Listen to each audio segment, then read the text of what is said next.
हड़प्पा सभ्यता का आज हम लोग तीन चीज के बारे में देखेंगे। एक सामाजिक जीवन देखेंगे, एक आर्थिक जीवन देखेंगे और क्या देखेंगे आज इसी के साथ ही हड़प्पा से सामाजिक, धार्मिक और आर्थिक, सामाजिक, धार्मिक और आर्थिक को देखेंगे। ठीक है, सामाजिक, धार्मिक और आर्थिक तीन बातों को देखेंगे। इसका 3 दीर्घ है। कितना दीर्घ है? 3 दिन। एक हड़प्पा सभ्यता का सबसे पहला हड़प्पा सभ्यता नगर नियोजन प्रणाली। हड़प्पा सभ्यता के 2 चीज पूछेगा, देख ध्यान से, 3 पढ़ेगा, सामाजिक धार्मिक पूछेगा या धार्मिक आर्थिक पूछेगा। दोनों में से कोई, तीनों में से कोई 2 को एक साथ। और सबसे इंपॉर्टेंट जो रहेगा 2 ही है, सामाजिक, धार्मिक, आर्थिक को आप पढ़ लीजिए, दिमाग में रहे तो ठीक है, ना भी रहे तो कोई आवश्यकता नहीं है। एक हड़प्पा सभ्यता का नगर नियोजन पूछ सकता है या हड़प्पा सभ्यता का पतन पूछ सकता है। हड़प्पा सभ्यता का पतन, दोनों में से कोई एक क्या कर सकता है, पूछ सकता है। लेकिन सामाजिक, धार्मिक और आर्थिक जीवन को भी हम लोग देखेंगे। सबसे पहली बात, हड़प्पा सुनिए, हड़प्पा सभ्यता के सामाजिक जीवन में अगर चर्चा करें तो हड़प्पा सभ्यता जो था, जो परिवार था वो परिवार के रूप में चलता था। हड़प्पा समाज जो बसा हुआ था, हड़प्पा सभ्यता जो बसा था परिवार के रूप में। हड़प्पा सभ्यता के खुदाई के दौरान कई प्रकार की स्त्रियां की मृण मूर्तियां मिली है, जिससे पता चलता है हड़प्पा सभ्यता जो था एक मातृसत्तात्मक था। हड़प्पा सभ्यता कौन सा सत्तात्मक था? मातृसत्तात्मक। जिस प्रकार से अभी समाज में कहीं ना कहीं बोलबाला और समाज जो हमारा प्रधान है पुरुष सत्तात्मक देखने को मिलता है, यानी कि पितृसत्तात्मक देखने को मिलता है। लेकिन उस समय जो देखने को मिलता है हड़प्पा सभ्यता में सामाजिक जीवन, वो हमें कैसा देखने को मिलता है? मातृसत्तात्मक देखने को मिलता है। और वहां पे स्त्रियां की बहुत मूर्तियां मिली है। स्त्रियां क्या मिली है? बहुत मूर्तियां, जिससे पता चलता है हड़प्पा सभ्यता कैसा था? मातृसत्तात्मक था। इसके साथ ही पूरा का पूरा हड़प्पा सभ्यता सुखी संपन्न था। कैसा था? सुखी संपन्न। पॉइंट वाइज कुछ पॉइंट को देख लेते हैं जो कि हड़प्पा सभ्यता की समाज की कुछ विशेषता है। सबसे पहला, क्या हड़प्पा सभ्यता का व्यक्ति, एक बार बताएंगे, कारण है इसको हम पढ़ा दिए। ठीक है, सबसे पहला बात कि हड़प्पा सभ्यता के लोग जो थे वो शाकाहारी भी थे और दूसरा क्या थे? मांसाहारी भी थे। हड़प्पा सभ्यता के लोग शाकाहारी भी थे और क्या थे? मांसाहारी। 7 से 8 पॉइंट याद रखना। ठीक है, शाकाहारी भी थे, मांसाहारी थे। हड़प्पा सभ्यता में सुई का प्रमाण मिलता है। किसका प्रमाण मिलता है? सुई का, जिससे पता चलता है ये लोग कपड़े सिले सिलाए पहनते थे। कैसे पहनते थे? सिले सिलाए हुए कपड़े पहनते थे। दूसरे पॉइंट पर सिले सिलाए कपड़े पहनते थे। तो अगर सिले सिलाए कपड़े पहनते थे तो इसके साथ ही यहाँ पर केश विन्यास प्रचलित था। कौन सा विन्यास प्रचलित था? केश विन्यास प्रचलित था। इसका अर्थ यह है कि स्त्रियां जूड़ा बांधती थी। स्त्रियां क्या बांधती थी? जूड़ा, यानी कि स्त्रियां जूड़ा बांधती थी, बाल का जो होता है मोड़ के बांधना, और पुरुष जो था लंबे बाल और दाढ़ी रखा करते थे। चौथे पॉइंट पर इन लोग केश विन्यास हो गया। इसके अलावे इन लोग क्या आभूषण का प्रयोग करते थे? किसका प्रयोग करते थे? आभूषण का। आभूषण में इन लोग कौन कौन सा चीज पहनता था? तो कंठहार हो गया, यानी गले का कंठ हार हो गया, गले का हो जाता है, यानी कि इसको क्या बोल सकते हैं, एक प्रकार से कंठहार हो गया, नाक का बाली हो गया। इस प्रकार से जो पहनने वाला होता है इत्यादि चीजों का ये लोग क्या करते थे? पहनते थे। चाहे कंठ का हो गया, बाली हो गया, नाक का हो गया, कान का हो गया, ये सभी चीजों ये लोग क्या करते थे? पहना करते थे।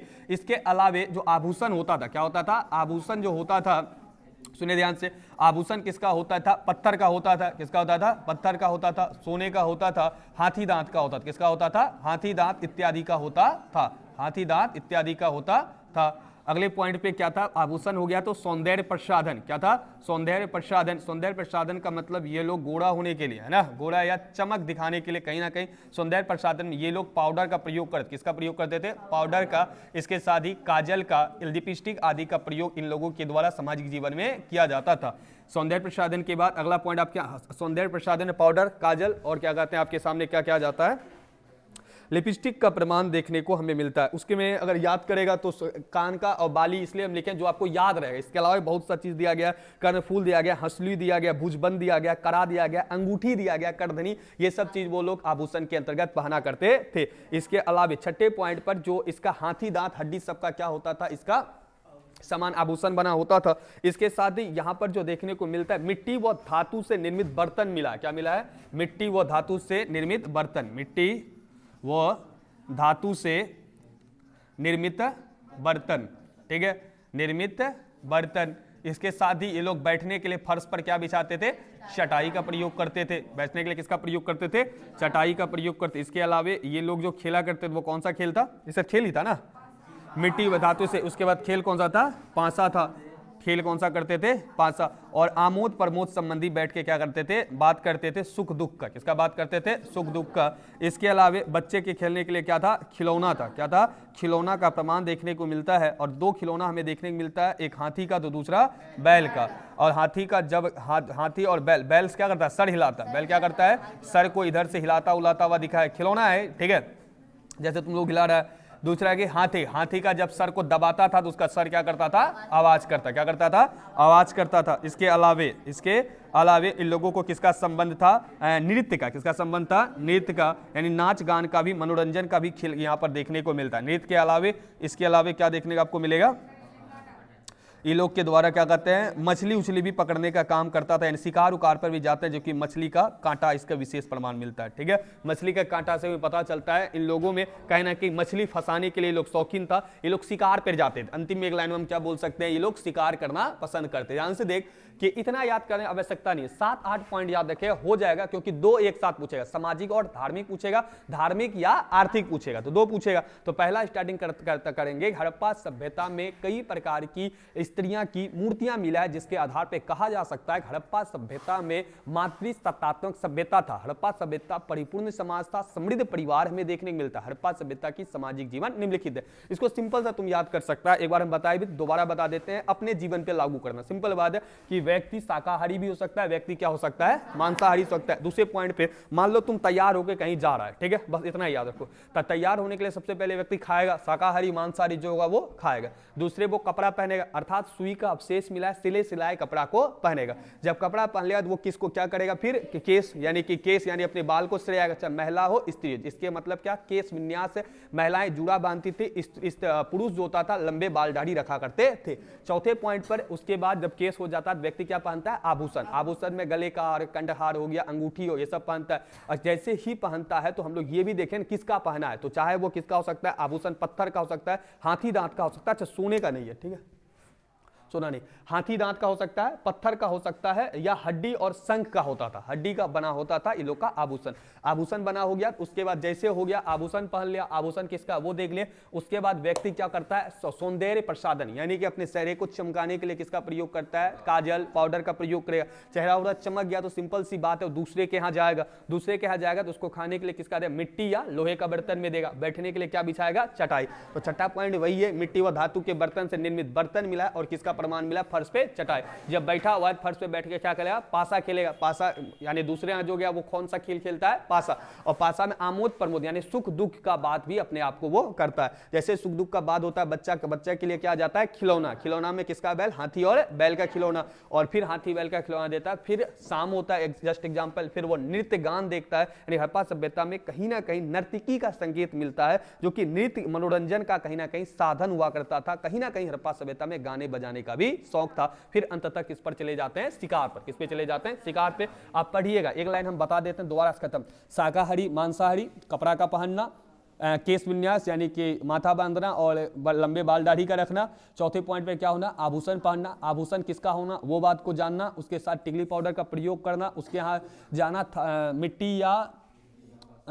मिट्टी या धातु के बर्तन में खाना देना, फर्श पर चटाई का बिछाना, पासा का खेलना, आमोद प्रमोद संबंधी बात करना, बच्चे को खिलौना देना। उसके अलावा नृत्य गाने यानी गाने बजाने का शौक का होना, और अंततः पॉइंट में क्या हो जाएगा, शिकार पर जाना। अब याद कीजिएगा, एक तरह इसको जोड़ के आसानी से याद हो जाएगा। अगला पॉइंट हम लोग पढ़ेंगे हड़प्पा सभ्यता का धार्मिक जीवन। इसके बारे में भी बता चुके थे, छुट्टी पर था इसलिए दोबारा हम बता देते हैं, ठीक है। बता हड़प्पा सभ्यता के धार्मिक जीवन में सिंपल सा लिखना है, हड़प्पा सभ्यता के धार्मिक स्वरूप के बारे में किसी प्रकार से भी लिखित साहित्य व स्मारक हमें उपलब्ध नहीं है। हड़प्पा सभ्यता में पहला क्या, हड़प्पा सभ्यता में किसी भी प्रकार का हमें लिखित एवं ऐसा कोई स्मारक नहीं मिला है जिससे हड़प्पा सभ्यता का पूर्ण रूपेण धार्मिक जीवन के बारे में बताया जा सकता है। हड़प्पा सभ्यता में ऐसी कोई मंदिर या ऐसी कोई भवन या स्मारक भी नहीं मिला है जिसे हम लोग कहीं ना कहीं धार्मिक रूप से जोड़ करके देख सकते हैं। तब पर भी हड़प्पा सभ्यता में धार्मिक स्वरूप के बारे में कुछ चीजें का हमें पता चलता है जो निम्नलिखित है। किताब का वर्ड नहीं लिखिएगा, सिंपल लिखिएगा, हड़प्पा सभ्यता में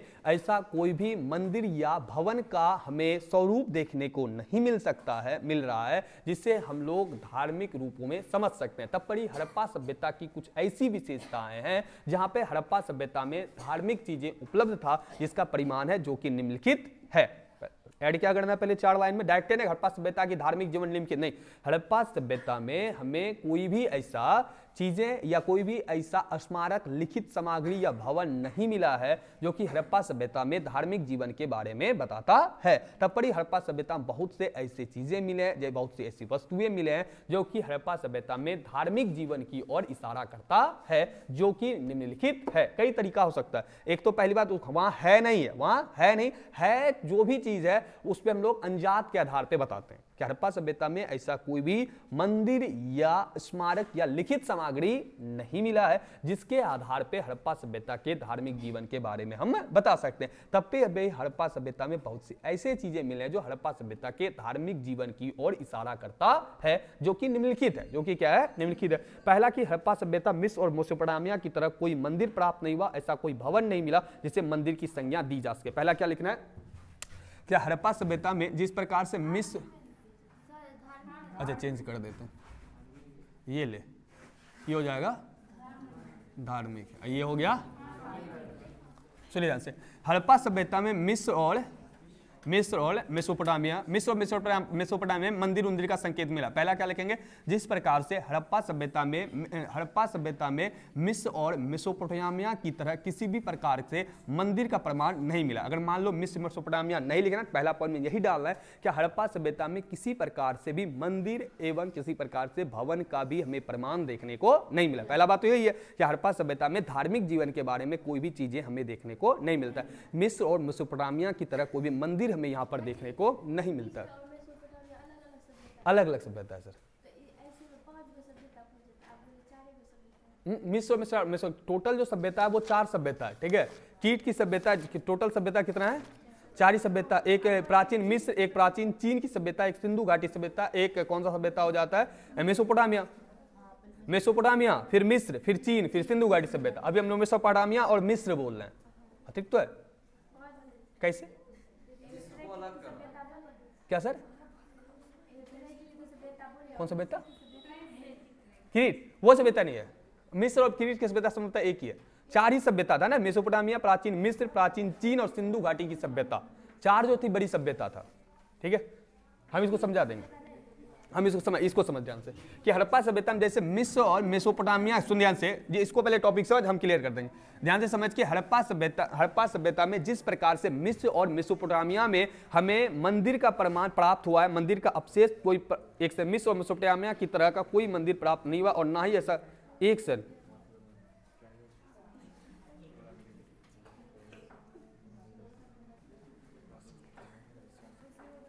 हाँ सही बात है। मिस्र और मेसोपोटामिया में जिस प्रकार से मंदिर उंदिर का प्रमाण देखने को मिलता है, वैसे में हड़प्पा सभ्यता में किसी भी चीजों का प्रमाण देखने को नहीं मिलता। एक लाइन में ऐड करेंगे, मिस्र और मेसोपोटामिया नहीं लिखना, सिंपल लिखेंगे हड़प्पा सभ्यता में किसी भी प्रकार का मंदिर का प्रमाण नहीं मिला है, बात खत्म। एक लाइन में कर सकते हैं, मिस्र मेसोपोटामिया घटा के। दूसरा पॉइंट ये है, मोहनजोदड़ो से कई प्रकार की मृण मूर्तियां मिली है। दूसरा पॉइंट पर क्या है?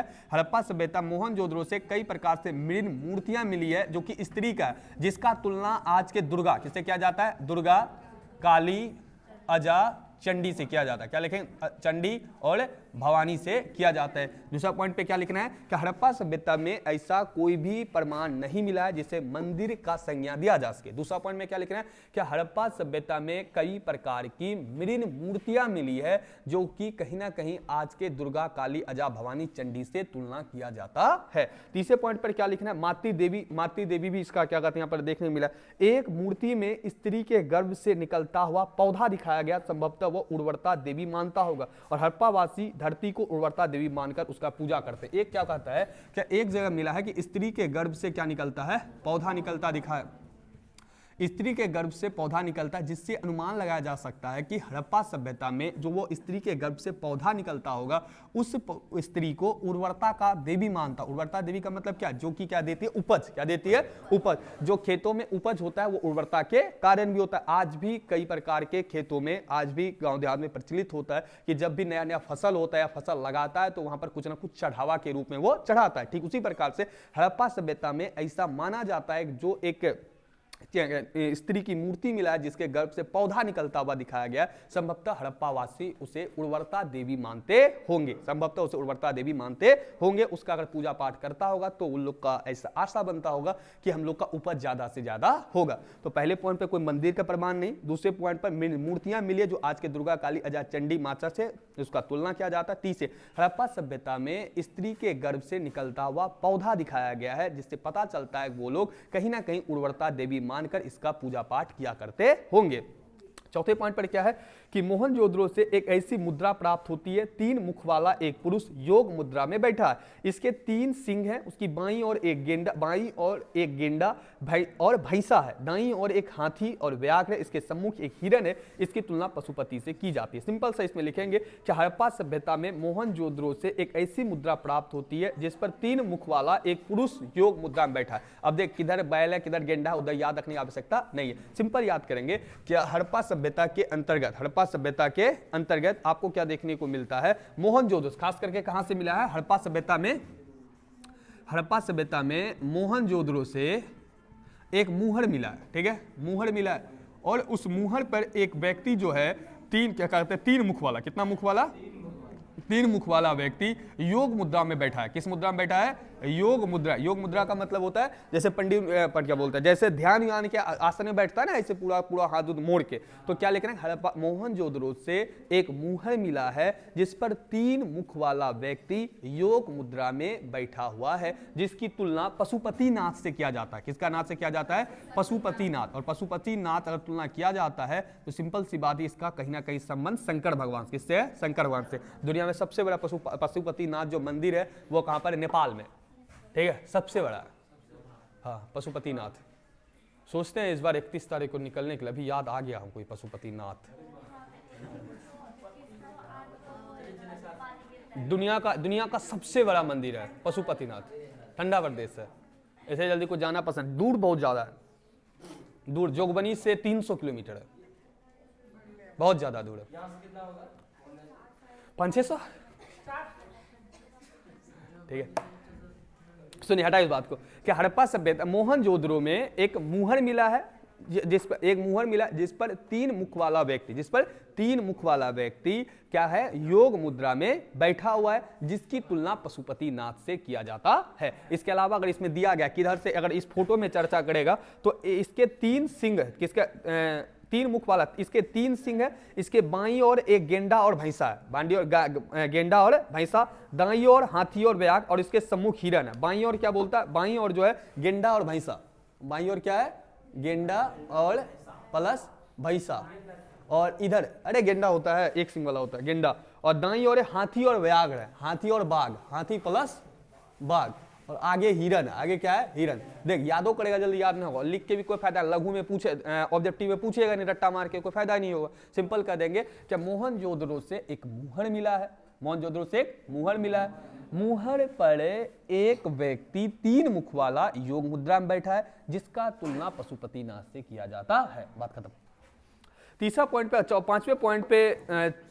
पांचवें पॉइंट पर हड़प्पा सभ्यता में बहुत संख्या पत्थर अथवा मिट्टी से बनी लिंग योनि की प्राप्त है, जिससे लिंग पूजा करते हैं। सिंपल लिखे 5वां पॉइंट, क्या हड़प्पा सभ्यता में अगर शंकर भगवान आया तो शंकर भगवान का क्या होता है, शिवलिंग का पूजा होता है, यानी कि लिंग पूजा का अवशेष देखने को मिलता है। खत्म, ठीक है, याद हो जाएगा भी, लिंग पूजा का अवशेष देखने मिलता है। छठे पॉइंट पे लिंग पूजा अवशेष के साथ ही ये लोग वृक्ष संभवतः पीपल की पूजा करते थे, और पीपल क्योंकि यहाँ मोहनजोदड़ो से प्राप्त एक मुद्रा पर जुड़वा पशुओं के शीर्ष पर 9 पीपल की टहनियां दिखाई दिया है। ये लोग अंदाज लगाता है कि दो जुड़वा जो पशु होता है उसके ऊपर 9 पीपल का टहनी है। मुद्रा पर क्या कहता है कि एक मुद्रा है, मुद्रा पे 2 बैल का फोटो है और उसके माथे पर क्या बना हुआ है, पीपल का वृक्ष का फोटो बना हुआ है, 9 उस पे टहनी है। लिख देंगे हड़प्पा सभ्यता में संभवतः पीपल वृक्ष का पूजा करते थे। किस वृक्ष का पूजा करते थे, पीपल वृक्ष का। अभी हम याद करा देंगे, याद रखना, पीपल वृक्ष का ये लोग क्या करते थे, पूजा करते थे। इसके अलावा कुबर वाला बैल विशेष पूजनीय था। कौन सा बैल था, कुबर वाला बैल।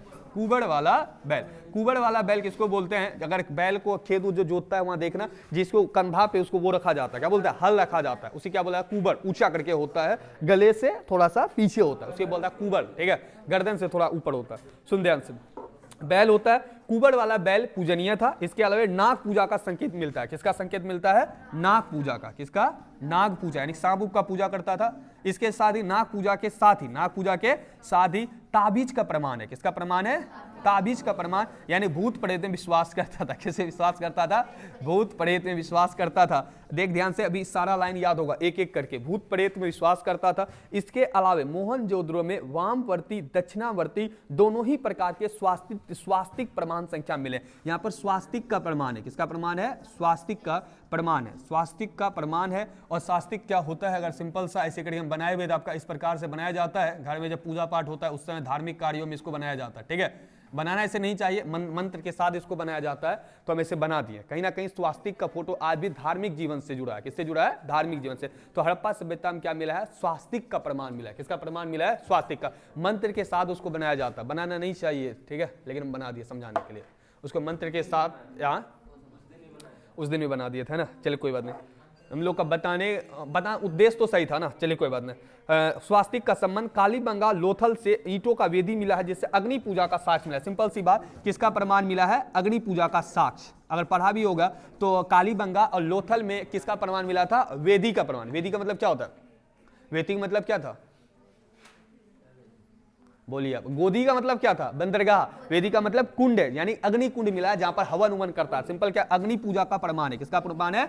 अग्नि पूजा का भी प्रमाण देखने को मिलता है। अगला, अब देख, दाह संस्कार वाला पॉइंट नहीं लिखना। किसका लिखना है? दाह संस्कार में हड़प्पा सभ्यता में जो मृत्यु होता था, अब उतना एक पेज में लिखना है, उतना व्याख्या भी नहीं करना है। तो हड़प्पा सभ्यता में सिंपल सा दफनाने की जो व्यक्ति की प्रक्रिया थी, 3 प्रकार की थी। आज भी कहीं ना कहीं जिसका जो भी धर्म है उसमें दफनाने का अलग अलग प्रक्रिया। जैसे हिंदू धर्म के अकॉर्डिंग जलाना चाहिए, मुस्लिम धर्म में दफनाना चाहिए। उसके अलावा भी पारसी धर्म में क्या होता है? लाश को ले जाके ऊपर में रख दिया जाता है, और फिर तुम्हारा ईसाई में तंबू में डाल के नीचे डाला जाता है। इस प्रकार से सबका अपना अपना अपना अलग अलग है। तो हड़प्पा सभ्यता में भी दफनाने का हमें 3 प्रकार देखने को मिलता है। एक, या व्यक्ति को दफना दिया जाता था। दूसरा, व्यक्ति को जला दिया जाता था। तीसरा, कि लाश को बाहर रख दिया जाता था खाने पीने के बाद, यानी कि जो चिड़िया मैना खाने के बाद जो बचता था उसको नीचे दफना देता था, यानी गाड़ दिया जाता था। लेकिन उसको उतना ऐड नहीं करना, उतना याद करने की आवश्यकता नहीं है। जितना लिखें उतना ही याद करेंगे। और अंतिम पॉइंट है, खुदाई से प्राप्त ताबीज से पता चलता है ये लोग अंधविश्वासी तथा भूत प्रेत पर विश्वास करते। ताबीज तो वाला बात हो ही गया कि भूत प्रेत पर विश्वास करता है।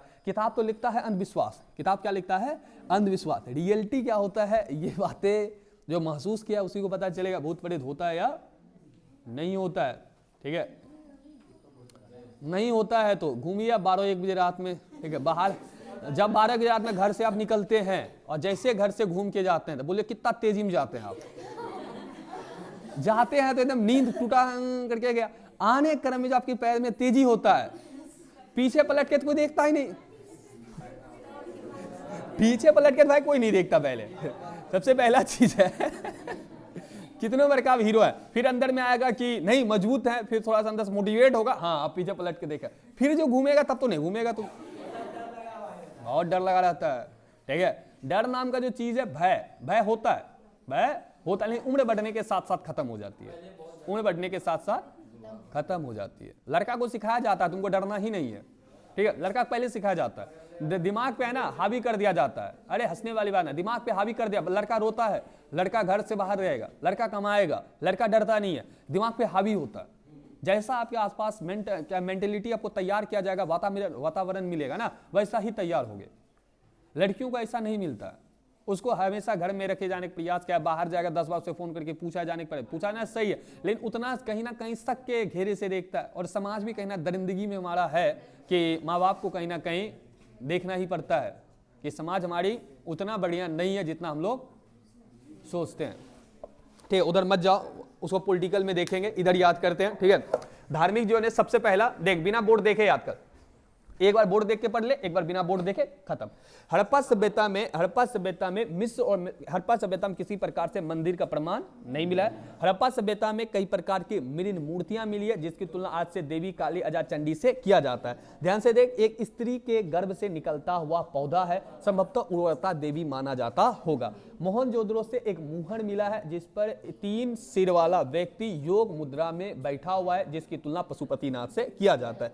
अब ध्यान से देख, पशुपतिनाथ नाक आ गया तो शिवलिंग का पूजा, लिंग पूजा का प्रमाण। लिंग पूजा कहां पर करेगा? पीपल वृक्ष के नीचे। पीपल का प्रमाण हो गया। पीपल वृक्ष के नीचे अगर है तो वहां पर बगल में सोच लो कि कुबर वाला बैल था, क्या करता था? पीपल का पत्ता खाता था, तो कुबर वाला बैल हो गया। कुबर वाला अगर तो आप शंकर भगवान का पूजा करें, वहां सांप आएगा ही आएगा, तो नाग पूजा हो गया। और सांप मान लो काट लिया तो वहां पर ताबीज आ गया। क्या आ गया? ताबीज। ताबीज भी उसी पॉइंट में ना, तो ताबीज हो गया। और ताबीज हो गया तो फिर आपके यहाँ क्या हो जाएगा? मान लीजिए ताबीज लेने के बाद भी जस्ट एग्जाम्पल, आप पधार गए ऊपर की ओर, ठीक है, तो आपके यहाँ पूजा होगा, स्वास्तिक का चिन्ह बनेगा, ठीक है, स्वास्तिक का चिन्ह बनेगा और बाद में अंततः अग्नि पूजा हो जाएगा, यानी कि स्वाहा हो जाएगा आपका। क्या हो जाएगा? स्वाहा। याद करने की पॉइंट है, भगवान ना करे किसी का मृत्यु हो, ठीक है, सांप काट रहे हैं, ऐसे भी सांप जल्दी नहीं काटता। अब बिना देखे याद कीजिए। सबसे पहला पॉइंट पे था क्या हड़प्पा, सबसे पहला पॉइंट, हड़प्पा सभ्यता में कोई भी ऐसा मंदिर का प्रमाण नहीं मिला है जिसे हम लोग किसका मंदिर का, हड़प्पा सभ्यता को ऐसे मंदिर का प्रमाण नहीं मिला है जिसे हम लोग मंदिर के रूप में समझ सकते हैं, यानी धार्मिक जीवन के बारे में कोई ऐसा स्मारक नहीं मिला। हड़प्पा सभ्यता में कई प्रकार की मृण मूर्तियां मिली है जिसकी तुलना आज के देवी काली अजा चंडी से किया जाता है। हड़प्पा सभ्यता के अंतर्गत एक आपको क्या देखने को मिलता है? स्त्री के गर्भ से निकलता हुआ पौधा है जो कि कहीं ना कहीं उर्वरता देवी के रूप में देखने को मिलता है। हड़प्पा सभ्यता के अंतर्गत ही, हड़प्पा सभ्यता के अंतर्गत ही हमें ये एक मुहर देखने, हड़प्पा सभ्यता में खास करके मोहनजोदड़ो, कहां पर? मोहनजोदड़ो में एक हमें मुहर देखने को मिला है जिसपे 3 मुख वाला व्यक्ति एक योग मुद्रा में बैठा हुआ है, जिसकी तुलना किससे किया जाता है? पशुपतिनाथ से। पशुपतिनाथ से, जिसका मतलब लिंग पूजा होगा। लिंग पूजा कहां पर होगा? पीपल वृक्ष के नीचे, यानी पीपल वृक्ष की पूजा किया जाता था। इसके साथ पीपल हो गया तो कुबर वाला बैल भी विशेष पूजनीय था। और फिर सांप आपको अगर फिर आ गया क्या कहते हैं? पशुपतिनाथ है तो फिर आपका क्या आ जाएगा? नाग का प्रमाण देखने मिला, नाग मान ले काट ले, फिर ताबीज का प्रमाण देखने को मिला। ताबीज के प्रमाण के साथ ही कि स्वास्तिक का प्रमाण, यानी ताबीज दिया आपको लेकिन आप बचे नहीं, ठीक है, तो क्या कर? स्वास्तिक का चिन्ह, और स्वास्तिक वाला चिन्ह है तो फिर अंततः अग्निकुंड का भी प्रमाण देखने को मिलता है। फिर आपका क्या हो जाता? क्षमा, ठीक है। अरे जिस दिन जो लिखा है उसको काट कौन सकता है? मृत्यु से डरना क्या? आ जाए भाई, आ जाए, आप रोक सकते हैं। किसी भी धर्म के मृत्यु रोक सकता है। कितनों बड़े का धार्मिक गुरु हैं हम, इसलिए धार्मिक गुरु को मानने के लिए कभी आदेश नहीं। आपके जो धार्मिक किताब है उसको मानिए ना। वही बात ऊपर क्या हुआ, क्या करा, क्या सुनेंगे? अपने से पढ़ लेंगे उसको। धार्मिक किताबों को मानिए, सबसे व्याख्या चीज है। आप खुद से पढ़िए, खुद व्याख्या कीजिए। जितना आदमी व्याख्या अपने मन से करके भाग जाएगा, ले, ठीक है। वहां कहा जाता है ना, अच्छा हम लोग जब भी ऊपर वाले को मानते हैं क्या करते हैं? हम लोग किसी के सहारे अपना बात भेजने का प्रयास करें, खुद से पहुंचाएंगे। तो खुद से भरोसा रखिए, दूसरे के सहारे क्यों जाना? खुद का बात पहुंचाइए, ऊपर वाला जल्दी सुनेगा। जल्दी सुने तो अपने पास, लेकिन जल्दी ना बोला है, ठीक है। अपने पास अगर जल्दी बुला लगा फिर समाप्त। अच्छा, आर्थिक जीवन इसमें आता होगा? ऐसे दम जो लिखे वो भी नहीं आ रहा है। टूट गया? नहीं टूटा, बच गया। थोड़ा कम कर देते हैं।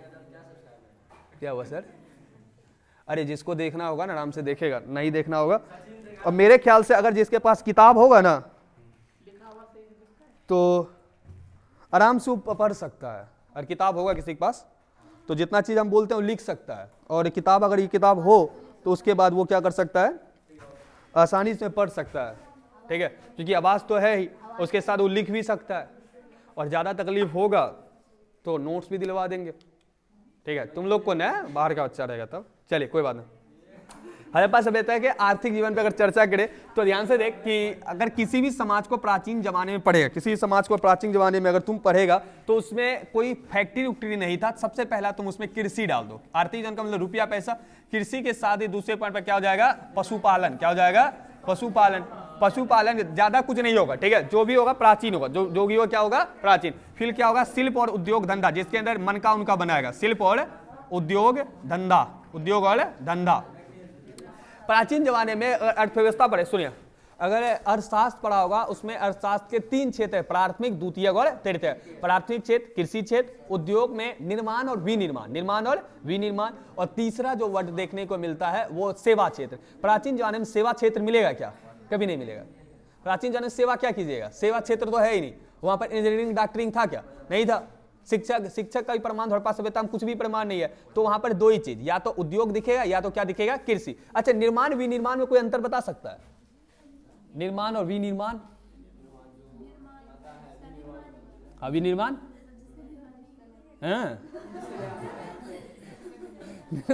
निर्माण का मतलब जिसका निर्माण है, विनिर्माण जिसका निर्माण नहीं हुआ। निर्माण विनिर्माण मतलब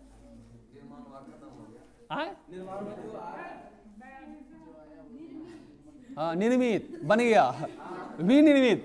सुनिए, दो वर्ड है, इंग्लिश लिखेंगे समझ में आ जाएगा। एक होता है निर्माण, दूसरा होता है विनिर्माण। निर्माण का मतलब कंस्ट्रक्शन और विनिर्माण का मतलब होता है मैन्युफैक्चरिंग।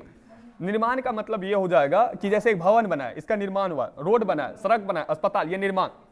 अगर कोई चीज मशीन से बनाओ, किससे बना हो? मशीन से, उसको विनिर्माण। मार्कर मशीन से बना, विनिर्माण। कपड़ा, विनिर्माण।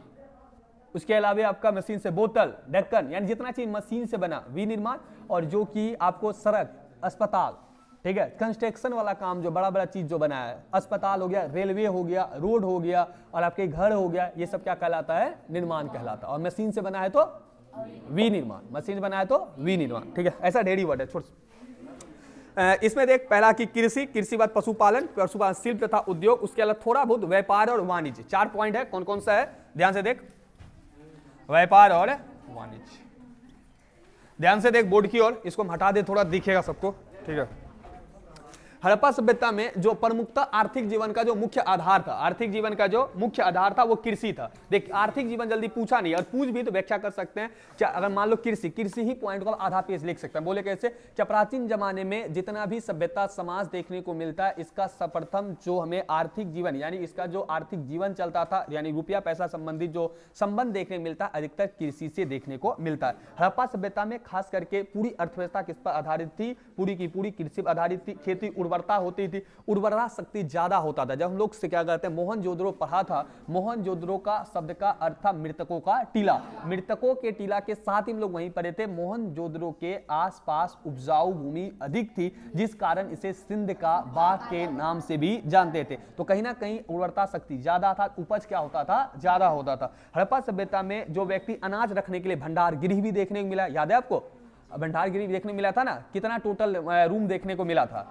12। टोटल कितना धान्य कोठार था? 12 देखने को। हड़प्पा सभ्यता में अनाज पीसने के लिए चक्की का भी प्रमाण मिला है। तो इस प्रकार से यहाँ के निवासियों ने कपास की खेती आरंभ की थी। इससे इंपॉर्टेंट लाइन याद रखना कि हड़प्पा सभ्यता में सबसे पहले जो लोग खेती किया था, आरंभ में किसका किया था? कृषि, कपास का। सबसे इंपॉर्टेंट लाइन है, ठीक है।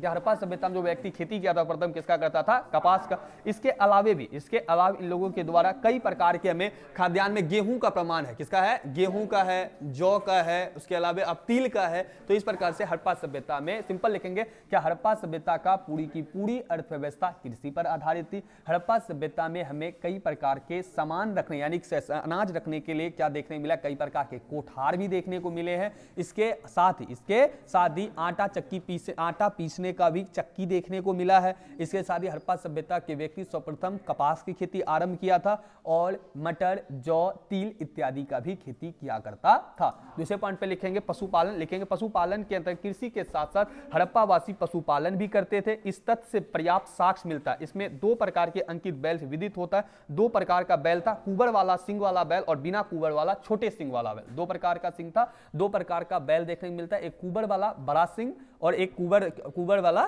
छोटा सिंग वाला बैल। हड़प्पा सभ्यता में जो पाला जाता था, खासकर गाय, बैल, भेड़, कुत्ता, हाथी, बकरी, सारा जानवर को पाला जाता था। हड़प्पा सभ्यता में पशुपालन जीवन आधारित भी देखने को मिलता था। हड़प्पा सभ्यता में कई प्रकार के जानवरों को पाला जाता था। हड़प्पा सभ्यता में 2 प्रकार के बैल देखने को मिले, एक सिंग वाला, एक बड़े सिंग वाला कुबर वाला बैल और एक छोटे सिंग वाला है क्या, छोटे सिंग वाला और बिना कुबर वाला बैल। 2 प्रकार के बैल था, बड़ा सिंग और क्या कहते हैं कुबर वाला बैल और बिना कुबर के छोटे सिंग, बिना कुबर के छोटे सिंग। और जानवर में 2-4 जानवर का नाम लिख देना जो कि पालता था। इसके अलावा हड़प्पा सभ्यता में कताई बुनाई का काम होता था। अगर पीछे अगर वहां पढ़ा होगा तो हड़प्पा सभ्यता में जो व्यक्ति था वो सिले सिलाए कपड़ा पहनता था। तो यहां पर अगर शिल्प और उद्योग धंधा, शिल्प का जो कहीं ना कहीं जो आशय लगाया जाता है वो लगाया जाता है कपड़ा उपड़ा में गोटा वोटा चिपकता है, ठीक है। गोटा मतलब क्या, तो चमक उमक नहीं बैठता है, साड़ी उड़ी पे चिपकाया जाता है, उसी को शिल्प उद्योग धंधे के नाम से जानते हैं। लिखेंगे हड़प्पा सभ्यता में व्यक्ति जो है कपड़े बुने बुनाए पहनते थे, यानी सिले सिलाए पहनते थे। इस कारण से हड़प्पा सभ्यता में हमें कताई बुनाई का भी काम देखने में। इसके साथ ही चुनहुदरों में कारखाना मिला। चुनहुदरों में क्या मिला? कारखाना, जहां पर हार पिरोने वाले दाने का उत्पादन होता था। चुनहुदरों कारखाना जो हार होता है ना, जो उसमें दाना होता है गोल गोल मोती टाइप से, तो उसका ही प्रमाण देखने को मिला। और कुंभकार, मिट्टी के बर्तन, इसको शॉर्ट में अगर लिखे, हड़प्पा सभ्यता में कताई बुनाई का भी काम हुआ करता था। हड़प्पा सभ्यता में आभूषण बनाने का भी कार्य होता था। पहला कताई बुना आभूषण और तीसरा तीसरा पॉइंट में हड़प्पा सभ्यता में कहीं ना कहीं कुम्हार के द्वारा कई प्रकार के बर्तन को भी बनाया जाता होगा। ये तीन चीज कहाँ बनेगा, घर में बनाइएगा या कहीं ना कहीं उद्योग शिल्प और उद्योग धंधा जहां होगा वहीं बनेगा। ठीक है, तो तीन चीज क्या लिखेंगे, शिल्प उद्योग धंधे के अंतर्गत हड़प्पा सभ्यता में कताई बुनाई का काम।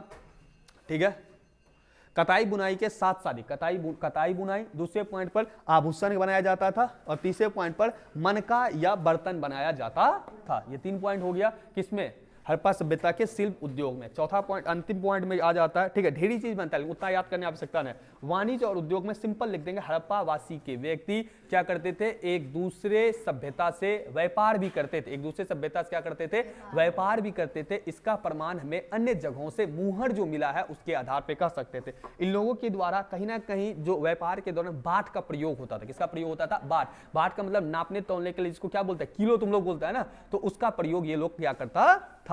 तो इस प्रकार से हड़प्पा सभ्यता का आर्थिक जीवन भी क्या हो जाता है, समाप्त हो जाता है। अगर इसमें पता करेगा कौन सी कहां से लाता था और कैसे एक दूसरे जगह भेजा जाता है तो उसे पूछता नहीं है। जैसे कि लोग सोना अफगानिस्तान फारस से मंगाता था, चांदी ईरान अफगानिस्तान से, तांबा बलूचिस्तान से, तो इन सब चीज को मंगाता था, इधर का सामान उधर जाता था। उतना याद करने की आवश्यकता नहीं। हड़प्पा सभ्यता में हमें व्यापार का भी प्रमाण मिला है, क्योंकि जो हड़प्पा सभ्यता की मुहर है वो मेसोपोटामिया के अन्य जगहों पर भी देखने को मिला है। तो इस प्रकार से कह सकते हैं हड़प्पा सभ्यता में कई चीजों का व्यापार हुआ करता होगा, और जो चीजें हड़प्पा सभ्यता में बहुत ज्यादा थी वो बाहर जाती थी, और जो उधर यानी कि जो सामान अन्य क्षेत्रों में होता था, जैसे सोना चांदी हो गया, उसके अलावा सेलखड़ी हो गया, पत्थर होता है सेलखड़ी, सुलेमानी पत्थर होगा, नीलमणि होगा, अल्बास्टर होगा, शंख होगा, कोड़िया होगा, जो इधर आता था फिर इधर का सामान उधर जाया करता होगा। तो ये प्रकार हो गया सामाजिक जीवन, धार्मिक जीवन और आर्थिक जीवन। आज ही हम लोग चर्चा करेंगे हड़प्पा सभ्यता का पतन। क्या पता स्टार्ट करेंगे, हड़प्पा सभ्यता का पतन। आज पढ़ के खत्म करेंगे 10 बजे 11 बजे, उससे कोई लेना देना नहीं। काफी लंबे दिन से चल रहा है चैप्टर।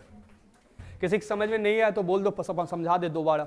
उसको हम एक बार खाली समझा देते हैं। कृषि में लिख लेना, हड़प्पा सभ्यता के व्यक्ति का मूल जो अर्थव्यवस्था कृषि पर आधारित था। इसमें सबसे पहले कपास डाल देना।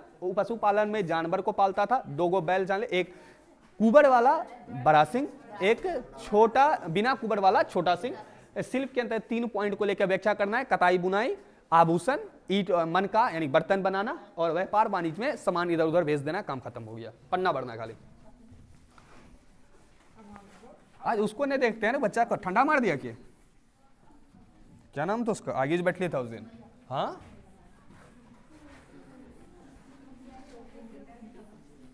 अच्छा, कौन कौन, बहुत सारे स्कूल में एग्जाम बचा हुआ है क्या रे? ओह कोई बात नहीं, जो आएगा रिकॉर्डिंग देखेगा अपना। अब जानबूझ के जिसको ठंडा लगता उन्हें आता, सोचता रिकॉर्डिंग है वे करेगा, देख लेंगे। हाँ अब ये तो वीडियो 10 दिन के बाद डालेंगे, देखो तुम अभी। शनिवार का परसों वाला, आज सोमवार है क्या? हाँ तो आज डाल देंगे, डाला हुआ है, खाली उसमें थंबनेल लगा के पोस्ट करना एक बार। आइए, हड़प्पा सभ्यता के पतन, हड़प्पा सभ्यता का पतन। एक पचमढ़िया यहाँ होगा, कुछ तो चीज बच जाएगा जो कि अगले क्लास में दे। हड़प्पा सभ्यता का पतन बहुत इंपॉर्टेंट लाइन है। पतन का मतलब खत्म होना। ठीक है, हड़प्पा सभ्यता का कितना बज गया रे? कितना बजे? 9:30, 9:46 हो गया। एक बार बता देते हैं, व्याख्या कल करेंगे एक बार, लेकिन जरूर बता देते हैं। ठीक है, पॉइंट बना लेते हैं, कल हमें किताब पढ़ने की आवश्यकता नहीं हो, आपको हम डायरेक्ट समझ। ध्यान से देख, हड़प्पा सभ्यता के पतन में सिंपल लिखेंगे, हड़प्पा सभ्यता के प्राचीन साक्ष्यों से पता चलता है अपने अस्तित्व के चरण में। अगर किताब पढ़ेगा ढेरी चीज बताएगा, सिंपल लिखना, हम जो बताते वो लिखना। क्या हड़प्पा सभ्यता के पतन के बारे में हमें कोई निश्चित प्रमाण देखने को नहीं मिलता है। हड़प्पा सभ्यता के संबंध में कई प्रकार के विद्वान ने अपने अपने मत दिए हैं, जो कि हड़प्पा सभ्यता के पतन को उजागर करते हैं। सिर्फ व्याख्या करता अपने शब्दों में, हड़प्पा सभ्यता के पतन के संबंध में ऐसा कोई भी प्रमाणिक प्रमाण नहीं है जिसपे हम पूर्णतः विश्वास कर सकते हैं कि हड़प्पा सभ्यता का पतन सही में इस प्रकार से हुआ होगा, क्योंकि इतनी बड़ी सभ्यता का पतन होना कहीं ना कहीं आश्चर्यजनक और रहस्यमयी आज तक बना हुआ है। तब पर भी कुछ विद्वान के द्वारा दिए गए प्रमाण निम्नलिखित हैं, जो कि तुमको व्याख्या करना है, यानी कि किसके आधार पर हड़प्पा सभ्यता का पतन हुआ। जैसे कुछ पॉइंट हम लिख देते हैं जो कि आपको याद रखना है। अब ध्यान से देख, कुछ कौन सा विद्वान कौन सा आधार बताया हड़प्पा सभ्यता के खत्म होने के लिए। तो विद्वान के नाम के साथ तुम आधार याद कर सकता है। अगर तुम विद्वान का नाम नहीं याद करता है, सिर्फ आधार याद कर लेगा हड़प्पा सभ्यता कैसे खत्म हुआ, तो भी सही है। दोनों पॉइंट कि कौन सा आधार दिया। जैसे कोई बोलता है कि हड़प्पा सभ्यता खत्म हुआ, बाढ़ आ गया, कोई बोले हड़प्पा सभ्यता में बीमारी फैल गया, कोई बोले हड़प्पा सभ्यता में मानसून सब खराब हो गया जिसके कारण व्यक्ति खत्म हो गया। तो सब अपना अपना दिया। अगर आपको विद्वान के नाम के साथ खत्म होने का आधार याद होता है वो भी सही है। अगर सिर्फ आधार याद है जिसके आधार पर हड़प्पा सभ्यता को खत्म होना बताया जाता है वो याद है तब पर भी सही है। लेकिन कोई भी प्रमाण पूरी सटीकता के साथ नहीं बैठता, जो कि इतनी बड़ी सभ्यता 1600 1100 कहीं ना कहीं फैला हुआ था चारों साइड की अगर बात करें तो वो कहीं ना कहीं आधार नहीं बनता हड़प्पा सभ्यता इससे कारण खत्म हुआ होगा। तो आपको घुमा फिरा के एक ही बात खाली बोलना है कि हड़प्पा सभ्यता में आधार ही नहीं बैठता।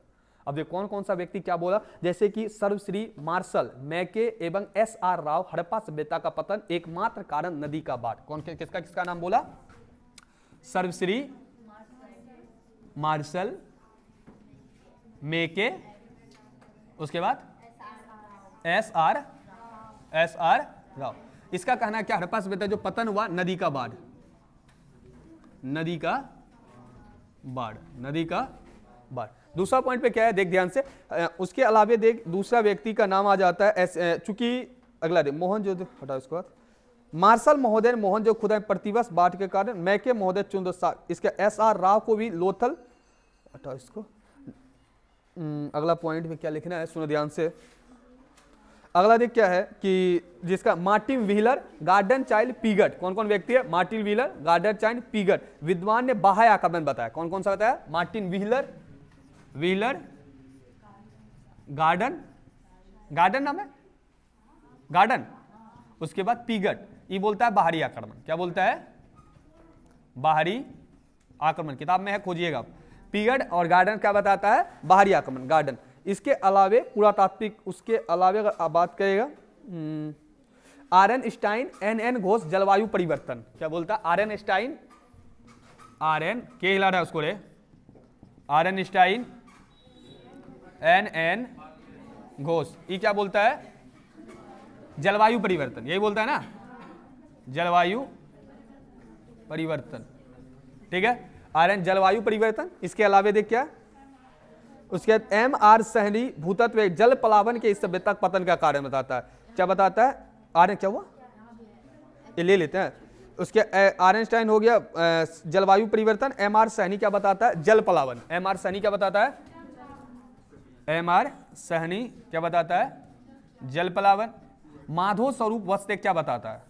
यही नाम है माधव स्वरूप वत्स, यही नाम पूरा नाम माधव स्वरूप वत्स। देख क्या बताता है ये क्या प्रमाण दिया है? माधव स्वरूप वत्स का जो प्रमाण है और ST लेम्ब्रिक भी अनुसार नदियों के मार्ग में परिवर्तन के कारण इनके अलावा आने वाले भूकंपों में नगर का विनाश हुआ। इसके अलावा क्या बोलता है? माधव स्वरूप वत्स और इसके ST लेम्ब्रिक, इसके साथ में कौन है? लेम्ब्रिक। ST लेम्ब्रिक का भी मानना है कि इसका जो नष्ट हुआ हड़प्पा सभ्यता वो किसके कारण? भूकंप के कारण। किसके कारण से? भूकंप के कारण से। इसके साथ ही QUR कनेडी मलेरिया महामारी जैसे प्राकृतिक आपदा। कनेडी क्या बोलता है? मलेरिया जैसी महामारी। क्या बोलता है? मलेरिया जैसी महामारी। कनेडी का क्या मानना है? मलेरिया जैसी महामारी। इसके अलावे मिलकर भी इसके अलावा BB लाल का एक कथन है कि जलवायु परिवर्तन के प्रदूषित वातावरण हुआ जिसके कारण खत्म हुआ। BB लाल कौन है? एक BB लाल। ये भी क्या? BB लाल ये बताता है क्या? जलवायु परिवर्तन। ध्यान से देख, इसका व्याख्या कल करेंगे। इसको एक बार हम बता देते हैं दोबारा से कि हड़प्पा सभ्यता में जो पतन हुआ इसका हमें पुख्ता सबूत देखने को नहीं मिलता है। हड़प्पा सभ्यता में कई विद्वानों के द्वारा कई चीजें बताया गया जिसके आधार पर हड़प्पा सभ्यता पतन हुआ, लेकिन हमें पूर्ण रूप से किसी भी प्रकार से एक भी पॉइंट ऐसा नहीं बनता कि जिसके आधार पर हम पूर्णतः भरोसा कर सकते हैं हड़प्पा सभ्यता इसके कारण खत्म हुआ होगा। जैसे कि हड़प्पा सभ्यता में सर्वश्री, मार्शल, मैके, SR राव बाढ़ की नदी का बाढ़ बताता है। व्हीलर, गार्डन, पीगट बाहरी आक्रमण बताता है। आयरनस्टाइन, NN जलवायु परिवर्तन। MR क्या कहता है? सदन तुम्हारा जल प्लावन बताता है। माधव स्वरूप वत्स और भूकंप बताता है। कनेडी आपको मलेरिया महामारी बताता है और आपको BB लाल जलवायु परिवर्तन। इसका व्याख्या हम कल पढ़ेंगे। इसको लिखना कैसे? ठीक है, इसको सिर्फ याद कर लेना कौन आधार बताया जिसके आधार पर हड़प्पा सभ्यता क्या हुआ है? खत्म हुआ है। बाकी के अलावा कल हम लोग इस चैप्टर को पक्का खत्म कर देंगे।